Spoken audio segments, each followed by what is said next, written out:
शिक्षादान पाइले अति सहज रे बुझी पारिबो बोली हमें जान पारुछु।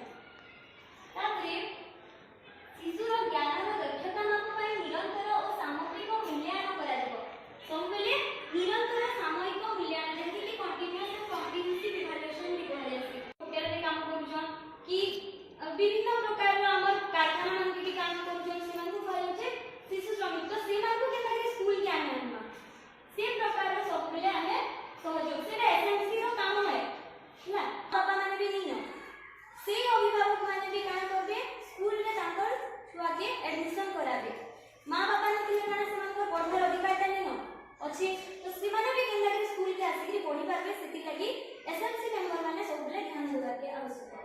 ताकि हिंसा